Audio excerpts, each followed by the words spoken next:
ಇಲ್ಲ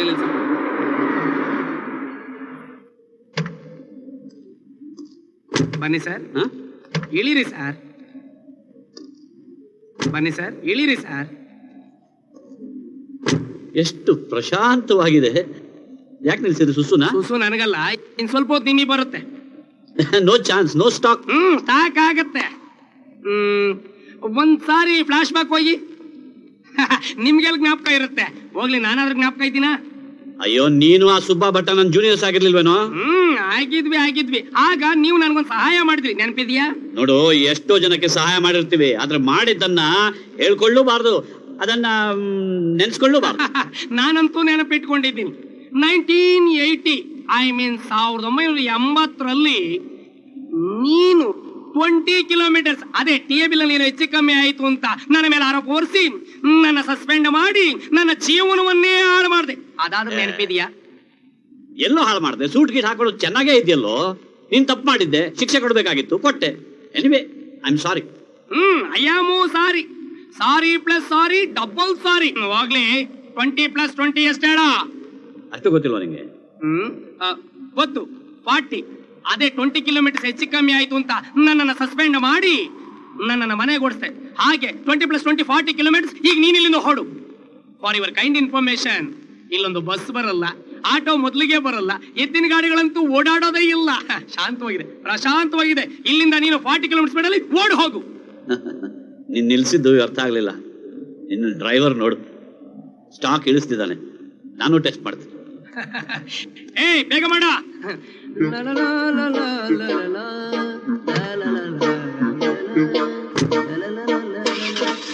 ಬೇಗ ಮಾಡ, ಹೋಗೋಣ.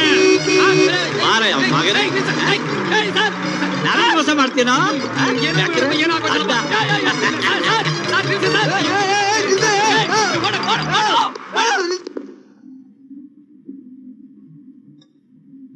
ಒಂದ್ ನಿಮಿಷ. ನಿಮ್ಗೆ ಒಂದ್ ವಿಷಯ ಗೊತ್ತಾ? ನೀನ್ ಹೇಳಿದ್ರೆ ತಾನೇ ಗೊತ್ತಾಗೋದು. ನಮ್ ಮನೆಗೆ ಇನ್ನೊಂದ್ ಪಾಪು ಬರ್ತಾ ಇದೆ. ಬಸ್ರಾಗ್ಬಿಟ್ಟೇನೆ. ನಾನಲ್ಲ ರೀ, ವಿದ್ಯಾ ಬಸ್ರಾಗಿದ್ದಾಳೆ. ನಮ್ಮ ಮನೇಲಿ ಎಲ್ಲಾ ವಿಷಯ ಎಲ್ರಿಗಿಂತ ಮುಂಚೆ ನಿನಗೆ ಹೇಗೆ ಗೊತ್ತಾಗತ್ತೆ? ನಾನ್ ಡಾಕ್ಟರ್ ಹತ್ರ ಜನರಲ್ ಚೆಕಪ್ ಅಂತ ಹೋಗಿದ್ದೆ. ಅಲ್ಲಿ ವಿದ್ಯಾನೂ ಬಂದಿದ್ಲು. ಡಾಕ್ಟರ್ ಹೇಳ್ತಾ ಇದ್ದಿದ್ದನ್ನ ಕೇಳಿಸ್ಕೊಂಡೆ. ಬೇರೆಯವ್ರ ಮಾತನ್ನ ಕದ್ ಕೇಳ್ಬೇಡ ಅಂತ ಎಷ್ಟೇ ಬಡ್ಕೊಳ್ಳೋದು. ಅಯ್ಯೋ, ನಾನ್ ಕದ್ ಕೇಳಿಸ್ಕೊಳ್ಳಿಲ್ಲಪ್ಪ. ಅದಾಗೆ ಬಂದು ನನ್ ಕಿವಿಲ್ ಬಿತ್ತು.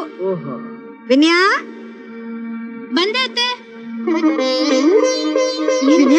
ಇವತ್ತು ನನ್ ಕಿವಿಗೂ ಒಂದು ಒಳ್ಳೆ ಸುದ್ದಿ ಬಿತ್ತು. ಎಲ್ಲಿ ಆನು ಇನ್ಮೇಲಿಂದ ಯಾವತ್ತು ಒಳ್ಳೆ ಸುದ್ದಿನೇ ಹೇಳ್ತಿರೋ?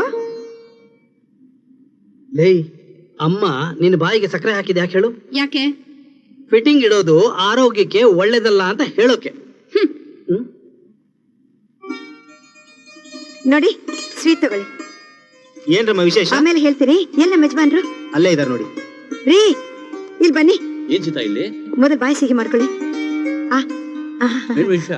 ನಮ್ 2ನೇ ಸೊಸೆ ಇದ್ದಾಳಲ್ಲ ವಿದ್ಯಾ, ಅವಳು ಬಸರಿ ಆಗಿದ್ದಾಳೆ. ಓ, ಹಾಗಾದ್ರೆ ನೀನು ಬಾಯಿಸಿ ಮಾಡು. ಹೌದು, ಈ ವಿಷಯ ಯಾಕೆ ನಮ್ಮ ಹತ್ರ ಮುಚ್ಚಿಟ್ಬಿಟ್ಲು? ಏನು ಸರ್ಪ್ರೈಸ್ ಕೊಡೋಣ ಅಂತಿರ್ಬೋದು. ಒಂದ್ ಕೆಲಸ ಮಾಡೋಣ, ನಾವು ಅವಳ ಆಫೀಸ್ಗೆ ಹೋಗಿ ಅವಳಿಗೆ ಸರ್ಪ್ರೈಸ್ ಕೊಡೋಣ.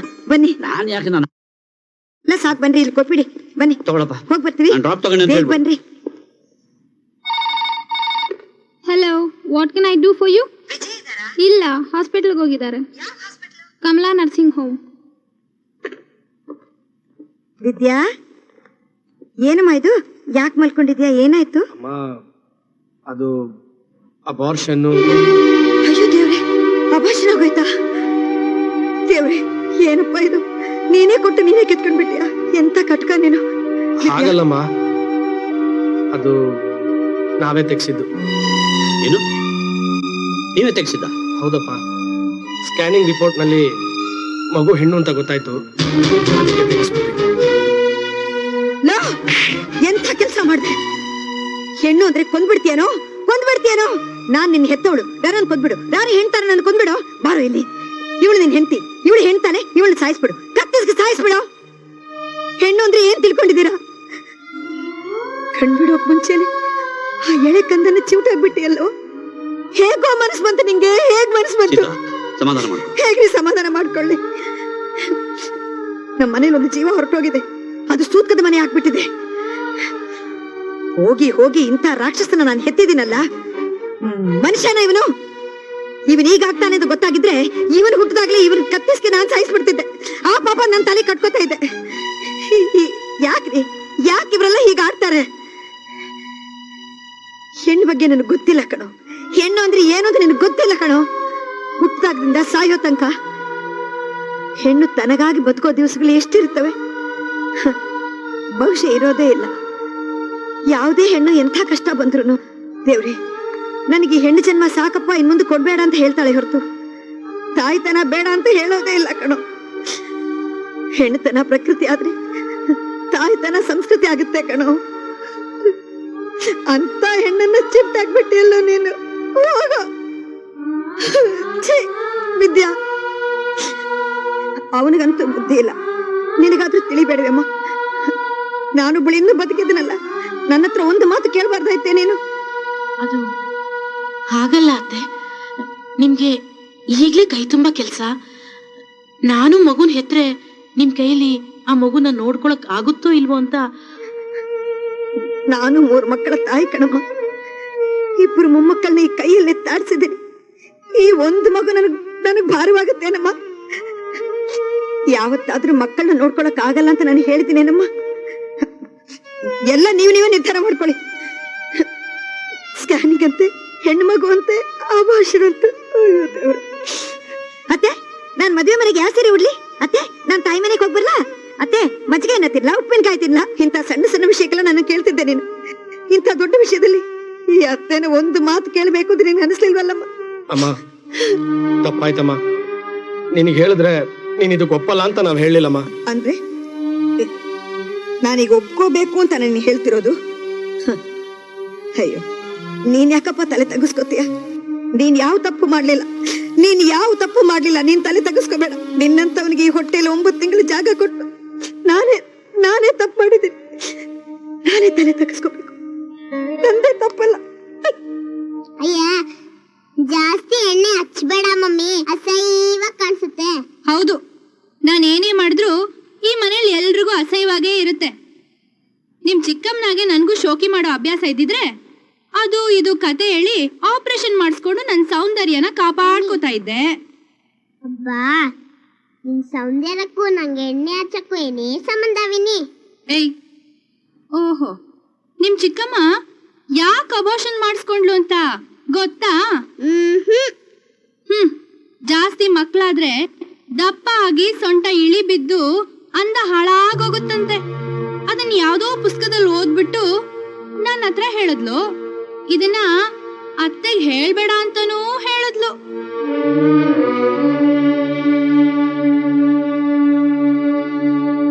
ನಾನ್ ಯಾಕೆ ಹೇಳಿ? ನನ್ಗೇನ್ ಬೇರೆ ಕೆಲ್ಸ ಇಲ್ವಾ? ಏ ಗೂಬೆ, ನೀನು ಹೇಳ್ಬೇಡ ಕಣೆ.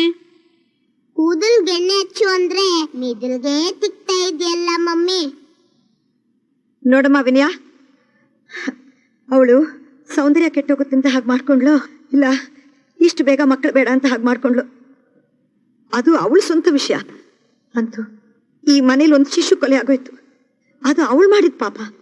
ಅವಳ ವಿಚಾರ ನೀನ್ ಮಾತಾಡಿ ನೀನ್ ಯಾಕೆ ಪಾಪ ಕಟ್ಕೋತೀಯ? ನಿನಗೆ ಎಷ್ಟೋ ಸಲ ಹೇಳಿದ್ದೀನಿ, ಏನಾದ್ರೂ ಹೇಳ್ಬೇಕಾದ್ರೆ ನನ್ನ ಹತ್ರ ನೇರವಾಗಿ ಹೇಳು ಅಂತ.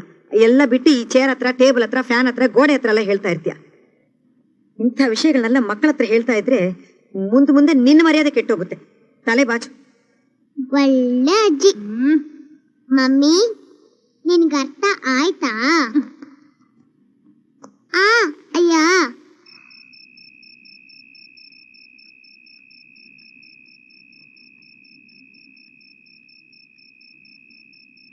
ಮಮ್ಮಿ, ಮಮ್ಮಿ,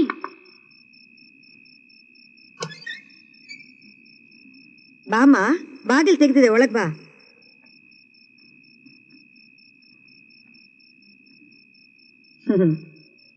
ಈ ಗಂಟೆ ಎಷ್ಟಾಯ್ತಮ್ಮ? ಇನ್ನು ಅರ್ಧ ಗಂಟೆ ಕಳೆದ್ರೆ ಅರ್ಧ ರಾತ್ರಿ ಆಗುತ್ತೆ. ಮನೆ ಗಂಡಸ್ರೆಲ್ಲ 10 ಗಂಟೆಗೆ ಮುಂಚೆನೆ ಮನೆ ಸೇರ್ಕೊಂಡ್ಬಿಟ್ರು. ನಾವಿಷ್ಟೊತ್ತು ಎಲ್ಲಿದ್ರಿ? ಏನ್ ಮಾಡ್ತಿದ್ರಿ? ಅಜ್ಜಿ, ಅದು ಹೇಳೆ, ಎಲ್ಲಿ ಹೋಗಿದ್ದೆ ಹೇಳೆ. ವಿನಯ, ನೀನ್ ಟೆನ್ಷನ್ ತಗೋಬೇಡ. ಇವಳನ್ನ ನಾನ್ ವಿಚಾರಿಸ್ತೀನಿ. ಹೇಳು. ಏನ್ ಬೀದಿಲ್ ನಿಂತ್ಕೊಂಡು ವಿಚಾರಿಸೋದು? ಒಳಗ್ ಕರೆದು ವಿಚಾರಿಸಕ್ಕಾಗಲ್ಲ? ತಪ್ಪು ಮಾಡಿದಾಗ ತಿದ್ದಿ ಬುದ್ಧಿ ಹೇಳ್ಬೇಕೆ ಹೊರತು ಒಳಗ್ ಕರೆದು ಮುದ್ದು ಮಾಡೋದಲ್ಲ. ಮಹಾ ಅಪರಾಧ ಮಾಡಿರೋದವಳು ಚಿಕ್ಕ ಹುಡುಗಿ, ನಿಧಾನ ಕೇಳಿದ್ರೆ ಕೇಳಲ್ಲ ಅಂತಾಳ. ಇವಳು ಚಿಕ್ಕ ಹುಡುಗಿನ ನೀನು ಬೆಳೆಸಿದ್ರೆ ಗೊತ್ತಾಗಿರೋದು ಇವಳು ಎಷ್ಟು ಮಟ್ಟಿಗೆ ಬೆಳೆದಿದ್ದಾಳೆ ಅಂತ. ಇವಳನ್ನ ಬೆಳೆಸಿದ್ದು ನಾನು. ಇವಳು ಚಿಕ್ಕ ಮಗುವಾಗಿದ್ದಾಗ ತಪ್ಪು ಹೆಜ್ಜೆ ಇಟ್ಟು ಎಡವದಾಗ ಕೈ ಹಿಡಿದು ನಿಲ್ಲಿಸಿದ್ದೀನಿ. ಈಗ ವಯಸ್ಸಿಗೆ ಬಂದಾಗ ಎಲ್ಲಿ ತಪ್ಪು ಮಾಡ್ಬಿಡ್ತಾಳೆ. ನಾನೇ ತಪ್ಪು ಮಾಡಿಲ್ಲ, ನಾನೇ ಚಿಕ್ಕ ಮಗುನೂ ಅಲ್ಲ. ಯಾವ್ ತಪ್ಪು ಯಾವ್ ಸರಿ ಅನ್ನೋದು ನನ್ಗೂ ಚೆನ್ನಾಗಿ ಗೊತ್ತಿದೆ. ಅದನ್ನ ನಿಮ್ಮಿಂದ ಕಲಿಬೇಕಾಗಿಲ್ಲ. ಏನೇ ನನಗೆ ಹೊಡೆಯೋದಕ್ಕೆ ಎಷ್ಟು ಧೈರ್ಯ ನಿಮ್ಗೆ? ನಾನು ಅವಳ ತಾಯಿ ಅನ್ನೋದನ್ನ ಮರಿಬೇಡಿ. ನೀನ್ ತಾಯಿ ಆದ್ರೆ ನನ್ನ ಅಜ್ಜಿ ಕಡೆ, ನನಗೆ ಅಧಿಕಾರ ಇದೆ. ಅವಳನ್ನ ಸಾಯಿಸ್ಬೇಕು ಅಂತ ತೀರ್ಮಾನ ಮಾಡ್ಬಿಟ್ಟಿದ್ದೀರಾ? ಬಾಯಿಗೆ ಬಂದಾಗೆಲ್ಲ ನಿಲ್ಸೈತೆ. ಕೂತ್ರೆ ತಪ್ಪು ನಿಂತ್ರೆ ತಪ್ಪು ಅಂತ ಖ್ಯಾತಿ ತೆಗಿಬೇಡಿ. ನಾವೆಲ್ಲರೂ ಕೇಳಕ್ಕಿದೀವಿ ಅಂತ ಈಗ ಅಧಿಕಾರ ಚಲಾಯಿಸೋದು ಅಷ್ಟು ಒಳ್ಳೇದಲ್ಲ. ಈಗೇನೋ ಅವಳು ಅಷ್ಟು ದೊಡ್ಡ ತಪ್ಪು ಮಾಡಿರೋದು, ಏನೋ ಸ್ವಲ್ಪ ಲೇಟ್ ಆಗಿ ಬಂದ್ಲು, ಅದಕ್ಕೆ ಇಷ್ಟೊಂದು ಬೈಯೋದಾ? ಪ್ರಪಂಚ ಹೇಗಿದೆ ಅಂತ ಸ್ವಲ್ಪ ಕಣ್ ತೆಗೆದು ನೋಡಿ. ಅವಳು ನನ್ ಮಗಳು, ಅದಕ್ಕೆ ಲೇಟ್ ಆಗಾದ್ರೂ ಬಂದಿದ್ದಾಳೆ. ಈಗಿನ ಕಾಲದ ಹುಡುಗಿರು ಪಬ್ಬು ಬಾರು ಡಿಸ್ಕೋಟೆಕ್ ಅಂತ ಮನೆಗೆ ಬರೋದಿಲ್ಲ. ಅವಳು ಅಷ್ಟೊಂದು ಕೆಟ್ಟೋಗಿಲ್ಲ, ನೆನ್ಪಿರ್ಲಿ. ಏ ಕಾವ್ಯ, ನಿನ್ನ ಏನು ಎತ್ತ ಅಂತ ಕೇಳ್ಬೇಕಾದವಳು ನಾನು, ಬೇರೆ ಯಾವಳ ಮಾತನ್ನು ನೀನ್ ಕೇಳ್ಬೇಕಾಗಿಲ್ಲ. ಅರ್ಥ ಆಯ್ತಾ? ನಡಿ ಒಳಗೆ.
ಶಾರದಮ್ಮನವ್ರೆ, ಶಾರದಮ್ಮನವ್ರೆ, ಎದ್ದೇಳಿ.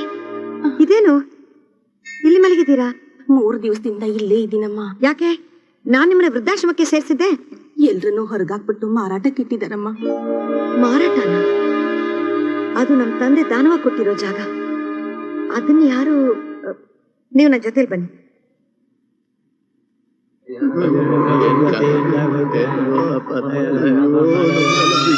ನಮಸ್ಕಾರ ನಮಸ್ಕಾರ ನಮಸ್ಕಾರ. ರಾಮಣ್ಣವ್ರೆ, ಇದು ಯಾಕೆ ಇವರೆಲ್ಲ ಹೊರಗಿದ್ದಾರೆ? ಯಾಕ ಬೋರ್ಡ್ ಇಳಿಸ್ತಾ ಇದ್ದಾರೆ? ಈ ಆಶ್ರಮ ಮಾರಾಟ ಆಗೋಯ್ತಮ್ಮ. ಏನ್ ಹೇಳ್ತಿದ್ದೀರಾ? ಮಾರಾಟನ? ತಗೊಳೋದ್ ಯಾರು, ಮಾರೋದ್ ಯಾರು? ಅದು ಅದು ಅವರೇ ಅಮ್ಮ.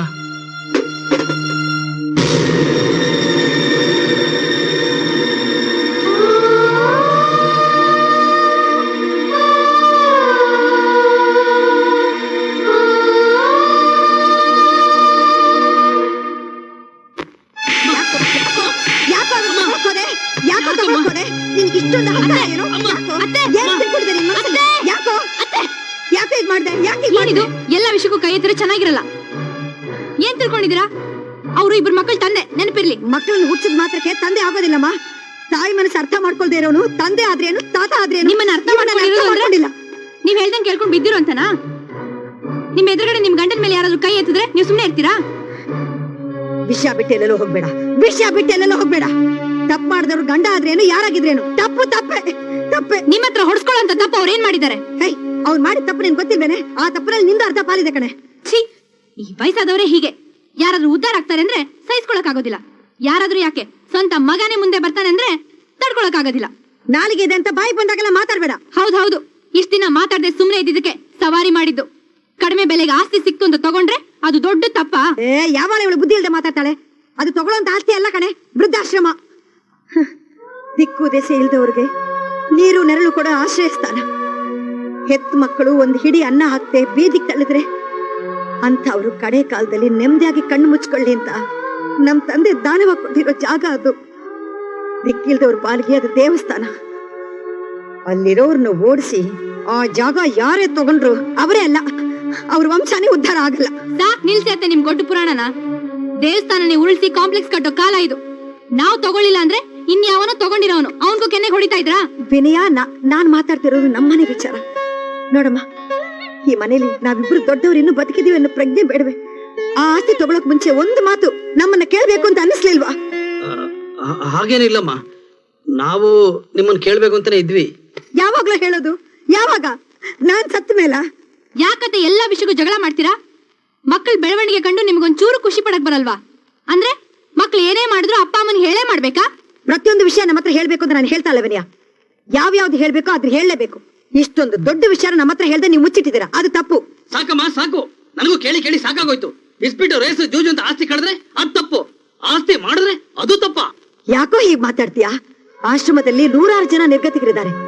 ನಾಳೆ ಅವ್ರನ್ನ ಹೊರಗಾಕ್ಬಿಟ್ರೆ ತಿನ್ನೋಕ್ ತಿಂಡಿ ಇಲ್ದೆ, ಕುಡಿಯೋಕ್ ನೀರಿಲ್ದೆ ಫುಟ್ಪಾತ್ ಅಲ್ಲಿ ಹೆಣಗಳ ತರ ಬಿದ್ದಿರ್ತಾರೆ. ನೋಡು, ಅಕಸ್ಮಾತ್ ನಿನ್ ತಂದೆ ತಾಯಿನೋ ಆ ರಾಶಿಯಲ್ಲಿದ್ರೆ ಆಗ್ಲೂ ನಿನ್ಗೇನ್ ಅನ್ಸಲ್ವೇನೋ? ಹೇಳು, ಈಗ್ಲಾದ್ರೆ ಹೇಳು. ಹೇಳ್ದೆ ಆಸ್ತಿ ತಗೊಂಡು ತಪ್ಪಲ್ವೇನೋ? ಹೇಳ್ದೆ ಆಸ್ತಿ ತಗೊಂಡ್ರೆ ತಪ್ಪಾದ್ರೆ ಆ ತಪ್ಪು ಮಾಡಿರೋದು ನಾನು ಒಬ್ನೇ ಅಲ್ಲಮ್ಮ. ಅಂದ್ರೆ ಅವ್ರೇನ್ ಹೇಳೋದು? ನಾನ್ ಹೇಳ್ತೀನಿ ಕೇಳಿ. ನಾವೊಂದ್ ಮುರ್ಕಲ್ ಮನೆ ತಗೊಂಡಿದ್ದಕ್ಕೆ ಇಷ್ಟೊಂದ್ ಎಗರಾಡ್ತಿರಲ್ಲ. ನಿಮ್ ಕಿರಿ ಮಗ ಸೊಸೆ ಒಡವೆಗಳೆಲ್ಲ ಗಿರ್ವಿ ಅಂಗಡಿಲಿಟ್ಟು 3 ಲಕ್ಷ ರೂಪಾಯಿ ಕೊಟ್ಬಿಟ್ಟು ನಂದಿನಿ ಲೇಔಟಲ್ಲಿ ಒಂದ್ ಫ್ಲಾಟ್ ತಗೊಂಡಿದ್ದಾರೆ. ಅದನ್ನ ನಿಮ್ಗೆ ಹೇಳ್ಬಿಟ್ಟೆ ತಗೊಂಡ್ರಾ? ಅಕ್ಕ, ನಿಮ್ ಗುಟ್ಟು ರಟ್ಟಾಯ್ತು ಅಂತ ಬೇರೆಯವ್ರ ಕಾಲ ಎಳಿಬೇಡಿ. ಅತ್ತೆ ಕೇಳ್ತಿರೋದು ನಿಮ್ ಗಂಡ ಮಾಡಿರೋ ಗನಂದಾರಿ ಕೆಲಸದ ಬಗ್ಗೆ. ನೀನ್ ಮಾತ್ರ ಫ್ಲಾಟು ಗಾಡಿ ಎಲ್ಲ ತಗೋಬೇಕು, ನಾವೇನ್ ಬೀದಿಲ್ ಮಲ್ಕೋಬೇಕಾ? ಏನಂತ ಹೊಟ್ಟೆವ್ರಿ ನಿಮ್ಗೆ? ಏಯ್, ಸುಮ್ನೆ ಕೂತ್ಕೊಳ್ಳೆ. ನೀನ್ ಸುಮ್ನೆ ಇರು. ನಿನ್ ಗಂಡ ಮಾಡಿದ ನೋಡೆ ನನ್ ಗಂಡ ಈ ಕೆಲಸ ಮಾಡಿದ್ದು ಗೊತ್ತಾಯ್ತಾ? ಹೌದು, ಎಲ್ಲ ನನ್ ಗಂಡ ಮಾಡೋದೋಳೆ ನಿನ್ ಗಂಡ ಮಾಡೋದಲ್ಲ. ಬಾಯ್ ಮುಚ್ತೀಯಾ? ನಿಲ್ಸಿ. ಏನೋ ವಿಜಯ್, ಅವಳು ಹೇಳ್ತಿರೋದು ನಿಜಾನಾ? ಉತ್ತರ ಕೊಡು. ಹೇಳಿಗಳ ತರ ತಲೆ ತಗ್ಗಿಸ್ಕೋಬೇಡ.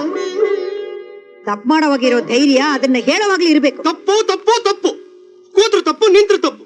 ಈ ಮನೆಯಲ್ಲಿ ಏನ್ ಮಾಡಿದ್ರು ತಪ್ಪೇನಾ? ಒಂದು ಸಣ್ಣ ನಿರ್ಧಾರ ತಗೊಳ್ಳೋ ಅಧಿಕಾರನೂ ಇಲ್ಲ ನಮ್ಗೆ. ವಿಜಯ್, ನೀವ್ ಏನ್ ಮಾಡಿದ್ರು ತಪ್ಪು ಅಂತ ನಾನು ಹೇಳ್ತಾ ಇಲ್ಲಪ್ಪ. ಮಕ್ಕಳ ಆಸ್ತಿ ತಗೊಂಡ್ರೆ ನೋಡಿ ಕರ್ಬೋ ತಾಯಿ ನಾನಲ್ಲ, ಸಂತೋಷ ಪಡೋಳು. ಆದ್ರೂ ಹೆತ್ತವ್ರ ಹತ್ರ ನಿಜ ಮುಚ್ಚಿ ಯಾಕೆ ಮೋಸ ಮಾಡ್ತೀರಾ ಅಂತ ನಾನು ಕೇಳ್ತಿರೋದು. ಸಾಕ್ ಸುಮ್ನೆ ರೀ ಅತ್ತೆ. ನಾವೇನ್ ಮೋಸ ಮಾಡಿದೀವಿ ನಿಮ್ಗೆ? ನಾವೇನ್ ಸುಳ್ಳು ಹೇಳಿ ನಿಮ್ ಆಸ್ತಿ ಹೊಡೆದಿದೀವಾ? ಇಲ್ಲ ಒಡವೆನೆಲ್ಲ ದೋಚಿದೀವಾ? ವಿದ್ಯಾ, ಯಾಕೆ ಕಿರ್ಚ್ತೀರಾ? ಅವ್ಳು ಹೇಳ್ತಾ ಇರೋದು ಸರಿಯಾಗೇ ಇದೆ. ನೀವು ವಯಸ್ಸಾದವ್ರು ಹೇಗಿರ್ಬೇಕು ಹಾಗೆ ಇದ್ರೆ ಇಷ್ಟೆಲ್ಲ ಆಗ್ತಿರ್ಲಿಲ್ಲ. ನೀವು ಎಲ್ಲದಕ್ಕೂ ತಲೆ ಹಾಕ್ತೀರಾ, ಮೂಗ್ ತುರಿಸ್ತೀರಾ, ನಮ್ ತಲೆನೂ ಕೆಡಿಸ್ತೀರಾ. ನನಗ್ ವಯಸ್ಸಾಗಿದೆ ಅಂತ ನಾನು ಒಪ್ಕೋತೀನಿ. ಆದ್ರೂ ನಾನು ನಿಮ್ ತಲೆ ಕೆಡಿಸ್ತಾ ಇದ್ದೀನ? ಬೆಳಗ್ಗೆ ಎತ್ತಿ ಮನೇಲಿ ಕಸ ಗುಡಿಸಿ ನಿಮ್ಮೆಲ್ಲರ ಬಟ್ಟೆ ಒಗೆದು ಅಡಿಗೆ ಮಾಡಿ ನಿಮ್ ಅಗತ್ಯ ತೀರಿಸೋದು ನನ್ನ ಕರ್ತವ್ಯ ಅಂತ ನಾನು ತಿಳ್ಕೊಂಡಿದ್ದೀನಿ. ನೀವೆಲ್ಲರೂ ನನ್ನ ಮಕ್ಕಳೇ.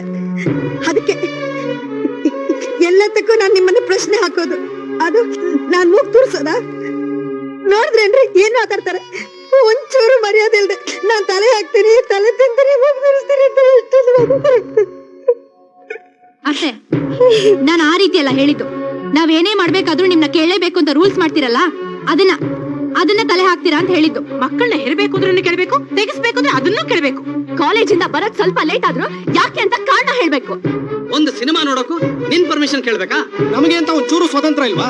ಓಡಾಡಕ್ ಒಂದ್ ಸ್ಕೂಟ್ರು ಬೇಕು ಅಂದ್ರೆ ಅದಕ್ಕೂ ನಿನ್ನ ಕೇಳ್ಬೇಕು. ನಾವ್ ಯಾವ ಬಟ್ಟೆ ಹಾಕ್ಬೇಕು, ಯಾವ ಬಣ್ಣದ ಹಾಕ್ಬೇಕು ಅದನ್ನು ನಿಮ್ಮನ್ನೇ ಕೇಳ್ಬೇಕು. ಫ್ರೆಂಡ್ಸ್ ನ ಮನೆ ಕರೆಯೋಣ ಅಂದ್ರೆ ಅದಕ್ಕೂ ನಿಮ್ ಪರ್ಮಿಷನ್ ಬೇಕು. ರೂಪಾಯಿ ಪಾಕೆಟ್ ಮನಿ ಜಾಸ್ತಿ ಬೇಕು ಅಂದ್ರೆ ಯಾಕೆ ಅಂತ ಅದಕ್ಕೂ ಕಾರಣ ಹೇಳ್ಬೇಕು. ನಮ್ಮ ಸ್ವಾತಂತ್ರ್ಯ ನಿಮ್ ಕಾಲ್ ಮೇಲೆ ಇಟ್ಟು ಬದುಕೋದು ಅದು ಒಂದು ಬದುಕ. ಎಲ್ಲದಕ್ಕೂ ನಿನ್ನೇ ಕೇಳ್ತಾ ಇದ್ರೆ ನಾವು ಸ್ವತಂತ್ರವಾಗಿ ಬದುಕೋದು ಯಾವಾಗ? ಇದನ್ನ ಪ್ರೀತಿ ಜವಾಬ್ದಾರಿ ಅಂತ ಹೇಳಲ್ಲ, ದಬ್ಬಾಳಿಕೆ ಅಂತ ಹೇಳ್ತಾರೆ. ಈ ಮನೇಲಿ ಮಾತಾಡೋದಿರ್ಲಿ, ಉಸಿರಾಡಕ್ಕೂ ಕಷ್ಟ. ಇದು ಮನೇನ ಜೈಲು. ಆಯ್ತಾ ನಿಮ್ಮೆಲ್ಲರದ್ದು? ಅಥವಾ ಇನ್ನೇನಾದ್ರೂ ಇದೆಯಾ? ಇದ್ರೆ ಹೇಳ್ಬಿಡಿ. ನಿಮ್ಮ ಮನಸ್ಸಿನಲ್ಲಿ ಇಟ್ಕೊಂಡು ಕೊರಗಬೇಡಿ. ಕೇಳೋ ತಾನೇ ಅವಳು ಇದ್ದಾಳೆ. ಏನೇನು ಹೇಳ್ಬೇಕ ಹೇಳ್ಬಿಡಿ. ಅಮ್ಮ ಅಮ್ಮ ಅಂತಿರ್ತೀರಿ, ಅದ್ರ ಹಿಂದೆ ಅಡಕವಾಗಿರೋ ಅರ್ಥ ಗೊತ್ತಿದ್ಯಾ ನಿಮಗೆ? ಮಗು ತುತ್ತು ತಿನ್ನಿಸುವಾಗ ಹಠ ಮಾಡಿದ್ರೆ ಚಂದ ತಂದು ಕೊಡ್ತೀನಿ ಅಂತ ಅಮ್ಮ ಸುಳ್ಳು ಹೇಳ್ತಾಳೆ. ಅದರ ಸುಳ್ಳು ಮೋಸ ಅಲ್ಲ, ಮಗು ಚೆನ್ನಾಗಿ ತಿನ್ಲಿ ಅಂತ. ಮಗು ಎಡವಿ ಬಿದ್ದಾಗ ಬೆನ್ ಮೇಲೆ ಒಂದು ಕೊಟ್ಟು ಅದನ್ನು ಎತ್ತಿ ನಿಲ್ಲಿಸ್ತಾಳೆ. ಹಾಗೆ ಹೊಡೆಯೋದು ಶಿಕ್ಷೆ ಅಲ್ಲ, ಪಾಠ. ಇನ್ಮೇಲೆ ಆದ್ರೂ ಮಗು ಕಾಲ್ ಮೇಲೆ ಚೆನ್ನಾಗಿ ನಿಲ್ಲಿ ಅಂತ. ನಿಮ್ಮ ಪ್ರತಿಯೊಬ್ಬರ ಹೆರಿಗೆಯಲ್ಲೂ ಪ್ರಾಣ ಪಣಕ್ಕಿಟ್ಟಿದ್ದಳು ಅವಳು, ಗೊತ್ತಾ? ಅದಕ್ಕೆ ನಾ ಹೇಳಿದೆ ಬೇಡ, ಒಂದೇ ಮಗು ಸಾಕು. ಇಲ್ಲ, ನನಗೆ ಮನೆ ತುಂಬಾ ಮಕ್ಕಳು ಮೊಮ್ಮಕ್ಕಳು ಬೇಕು ಅಂತ ಹೇಳಿದವಳು ಅವಳು. ನೀವು ತೊದಲ್ ನುಡಿತಿರುವಾಗ ನಿಮಗೆ ಬಾಯಿ ಮಾತು ಚೆನ್ನಾಗಿ ಮಾತಾಡೋ ಕಲಿಸಿದವಳು ಅವಳು. ಇವತ್ತು ಆ ಬಾಯಿಂದ ಎಂತೆಂತ ಪದಗಳು ಉದುರ್ತವೆ. ಏನಂತ ಮಾತಾಡ್ತಿದ್ದೀರಿ? ಇವತ್ತು ಅವಳು ಏನಾದ್ರು ಹೇಳಿದ್ರೆ ಕೇಳಿದ್ರೆ ಮುಗ್ತೋಸೋದ? ಅದು ನಿಮಗೆ ಸ್ವಾತಂತ್ರ್ಯ ಇಲ್ವಾ? ಅದಕ್ಕೆ ಹೇಳಿದೆ, ಮಾತಾಡಿ. ಏನಾದ್ರು ಹೇಳೋದಿದ್ರೆ ಹೇಳಿ. ಜೈಲಂತೆ ಈ ಮನೆ. ಇನ್ನೇನಾದ್ರೂ ಹೇಳೋದಿದ್ರೆ ಹೇಳಿ. ಬೇಡ್ರಿ, ದಯವಿಟ್ಟು ಯಾರಿಗೂ ಬೈಬೇಡಿ. ಇವ್ರು ಯಾರು ತಪ್ಪು ಮಾಡಿಲ್ಲ. ಬದುಕು ಅಂದ್ರೆ ಹೀಗಿರ್ಬೇಕು, ಸಂಸಾರ ಅಂದ್ರೆ ಹೀಗೆ ಇರ್ಬೇಕು ಅಂತ ಇಷ್ಟು ದಿವಸಗಳು ನಾನು ತಿಳ್ಕೊಂಡಿದ್ನಲ್ಲ, ಅದೆಷ್ಟು ದೊಡ್ಡ ತಪ್ಪು ಅಂತ ಅರ್ಥ ಮಾಡ್ಕೊಳಕ್ಕೆ ನನಗೆ ಇಷ್ಟೊಂದು ವರ್ಷಗಳು ಬೇಕಾಗಿತ್ತು. ನಿಮ್ಗೆ ಹೆಂಡತಿಯಾಗಿ, ಇವರಿಗೆ ತಾಯಿಯಾಗಿ, ಇವರಿಬ್ಬರಿಗೂ ಅಜ್ಜಿಯಾಗಿ, ಇವರಿಗೆ ಅತ್ತೆಯಾಗಿ, ಈ ಮನೆಯಲ್ಲಿ ಎಲ್ರಿಗೂ ನಾನು ಬೇಕು. ನನ್ನ ಅವಶ್ಯಕತೆ ಈ ಮನೇಲಿ ಎಲ್ರಿಗೂ ಇದೆ. ನಾನಿಲ್ದೆ ಈ ಮನೆ ಒಂದು ಇಂಚು ನಡೆಯಲ್ಲ ಅಂತ ಇಷ್ಟು ವರ್ಷ ಕನಸು ಕಾಣ್ತಿದ್ನಲ್ಲ, ಎಲ್ಲ ಸುಳ್ಳು. ನಾನ್ ಬೆದ್ದಿರಿ, ನಾನೇ ಅರ್ಥ ಮಾಡ್ಕೊಂಡಿಲ್ಲ. ನನಗ್ ಬೇಕು ಅಂತ ಅನ್ಸಿದ್ರು ಹಸಿವು, ನಿದ್ದೆ, ವಿಶ್ರಾಂತಿ ಎಲ್ಲ ಬಿಟ್ಟು ನಾನು ಈ ಮನೆ ಕೆಲಸ ಎಲ್ಲ ಮಾಡ್ತಾ ಇದ್ದೀನಲ್ಲ. ಈಗ ಇವರೆಲ್ಲ ಒಂದೊಂದು ಮಾತು ಗಂಟೆ ಹೊಡೆದಾಗ ನನ್ನನ್ನು ಕೇಳ್ತಿರೋವಾಗ ಇಷ್ಟು ದಿನ ನನ್ನ ಬುದ್ಧಿಗೆ ಏನ್ ಮಂಕ್ ಬಡ್ದಿತ್ತು ನನಗೆ ಅರ್ಥ ಆಗ್ತಾ ಇಲ್ಲ ರೀ. ನನ್ನ ಮೇಲೆ ನನಗೆ ಕೋಪ ಬರ್ತಿದೆ, ನನ್ನ ಮೇಲೆ ನನಗೆ ಅಸಹ್ಯ ಆಗ್ತಿದೆ ರೀ, ಅಸಹ್ಯ ಆಗ್ತಿದೆ. ತಪ್ಪಾಯ್ತು. ನಾನ್ ತಪ್ಪು ಮಾಡ್ಬಿಟ್ಟೆ, ನನ್ನ ಕ್ಷಮಿಸ್ಬಿಡಿ. ತಪ್ಪಾಯ್ತು. ಇವತ್ತಿಂದ ನಿಮ್ ನಿರ್ಧಾರದಲ್ಲಿ ನಾನು ತಲೆ ಹಾಕಲ್ಲ. ಯಾರನ್ನು ಯಾವ ಪ್ರಶ್ನೆ ನಾನು ಕೇಳೋದಿಲ್ಲ. ನಾನು ಇನ್ಮೇಲಿಂದ ಈ ಮನೆಯಲ್ಲಿ ಯಾವ ಕೆಲಸನೂ ಮಾಡಲ್ಲ. ಈ ಕ್ಷಣದಿಂದ ಅಮ್ಮ ಅನ್ನೋ ಸ್ಥಾನಕ್ಕೆ, ಅಮ್ಮನಾಗಿ ನಾನು ಮಾಡ್ತಿರೋ ಕೆಲಸಕ್ಕೆ ರಾಜೀನಾಮೆ ಕೊಡ್ತಾ ಇದ್ದೀರಿ.